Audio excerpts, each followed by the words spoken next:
Hello, I'm the Greek Geek because I'm 50% Greek and 100% a geek. Before The Rise of Skywalker comes out later this year, I want to try and tackle as many Star Wars movies as I can review before that comes out towards the end of December.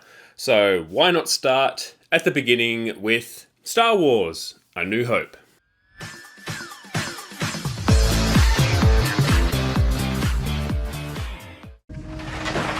I'm Luke Skywalker. I'm here to rescue you. You're who? I'm here to rescue you. I've got your R2 unit. I'm here with Ben Kenobi. Ben Kenobi? Where is he? Come on. We all know the story of this movie. Princess's ship comes under attack from the Empire, real original name by the way, as she is trying to deliver plans of their Death Star to the rebellion, and she seeks the help of Obi-Wan Kenobi, and a farm boy called Luke is caught up in a terrorist plot to try and take out the government's military installation. Yes, I highly recommend you check out the Reddit page, The Empire Did Nothing Wrong. It will change your whole perspective on everything the Empire and Rebellion did. Or given you clairvoyance enough to find the rebels' hidden fort.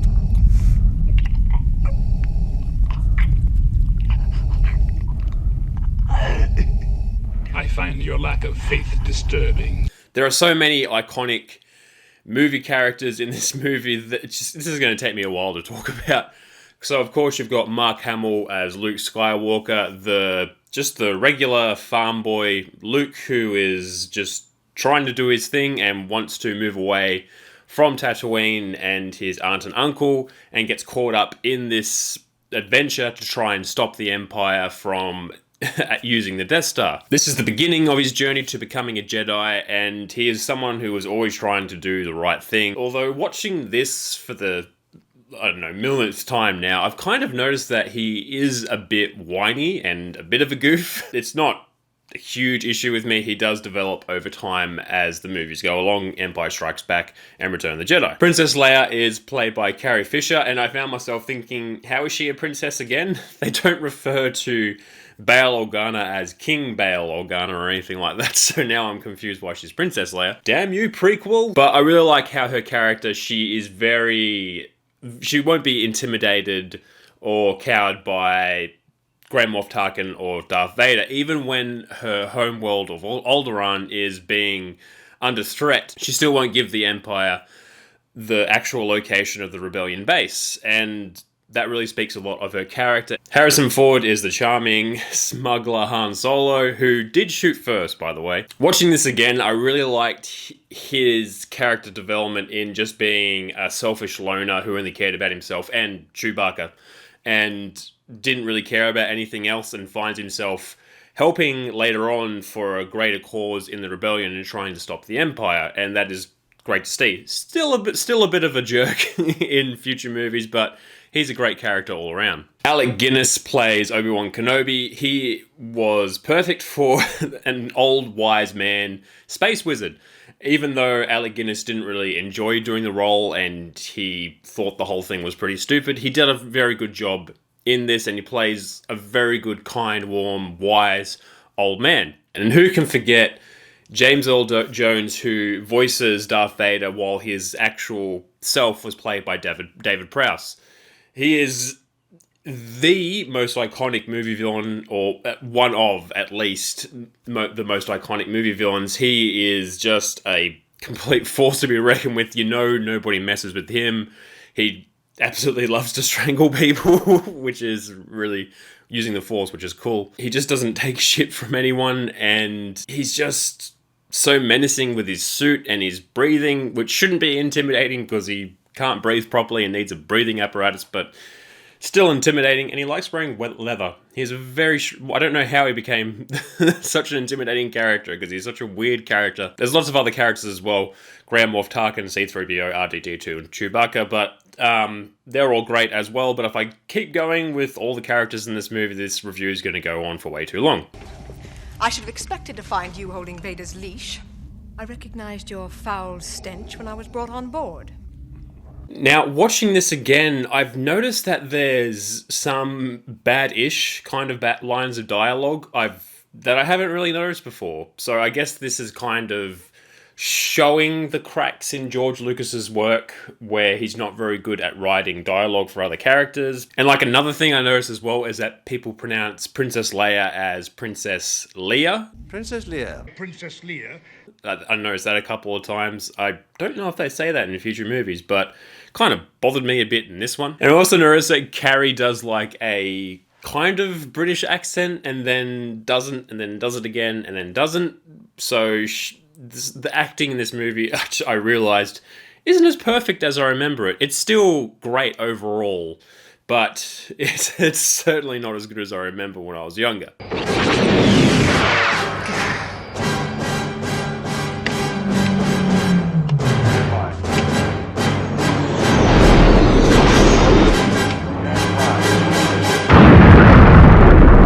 John Williams composed the score of this movie, and it is one of the most iconic soundtracks of all time. We all know the Star Wars theme when it's starting, when the movie credits are starting. We know the Imperial March theme and everything else. We know all these songs, and they are brilliant and perfect for this movie franchise and fits the setting perfectly. And the sounds of everything as well, the sounds of the ships, lightsabers being activated and deactivated, the sounds of blasters and the sounds that aliens make and all the technology and everything. But yeah, all of these sounds are very iconic in the Star Wars universe, and it's just so fantastic.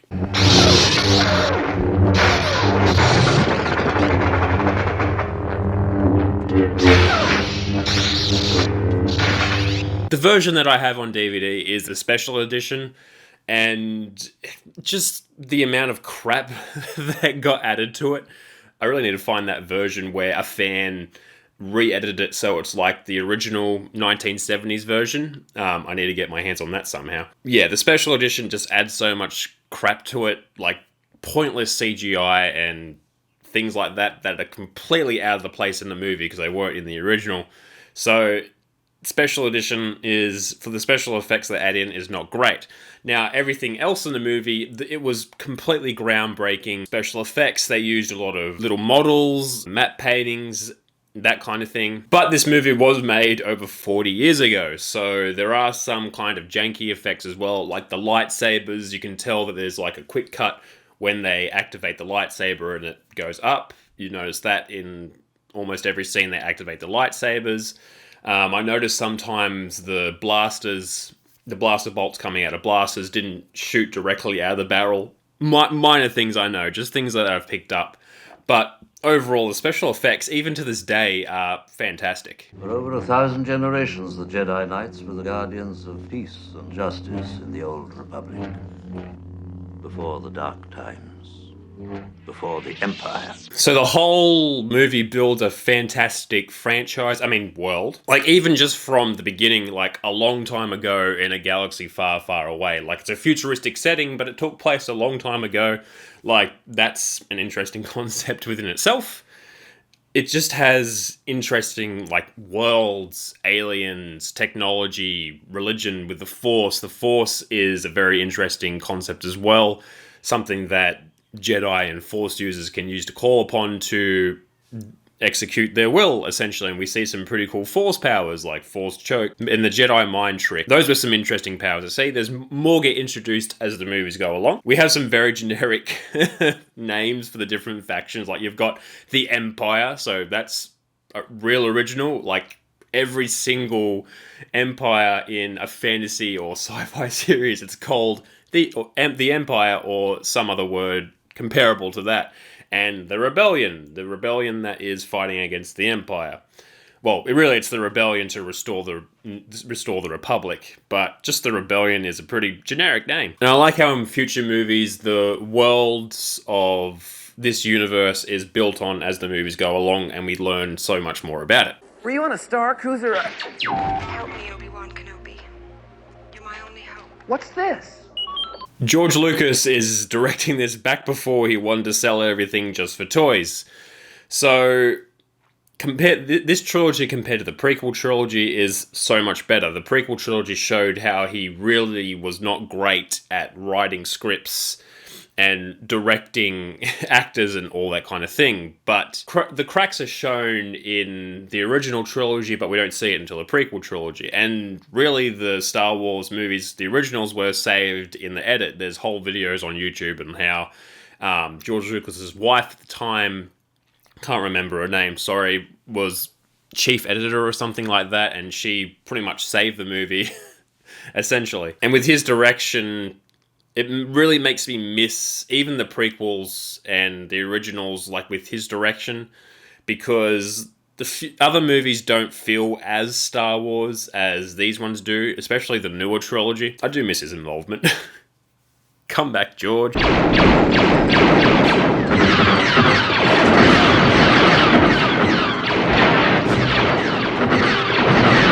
The battle sequences do a fantastic job of showing how ill-equipped and small the rebellion is against the Empire.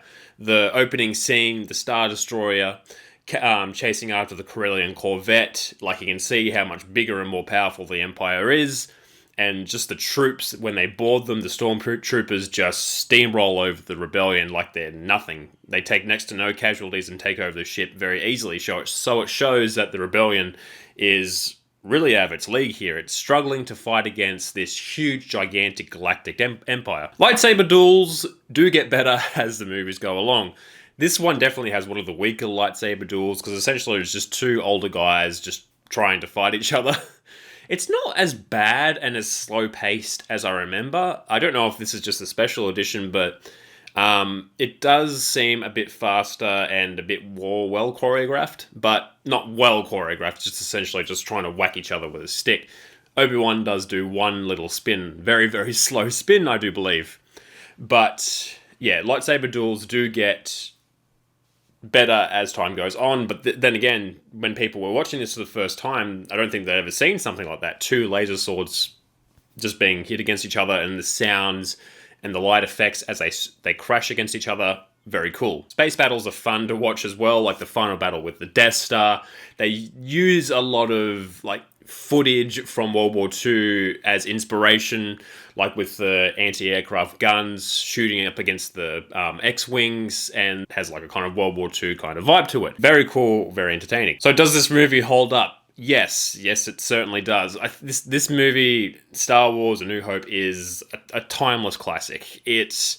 I think it will stand the test of time for a long time to come yet. It's over 40 years old, and it's beloved by fans of all age groups. It is a fantastic movie that got the whole Star Wars machine going. So, yes, I recommend you check out Star Wars: A New Hope.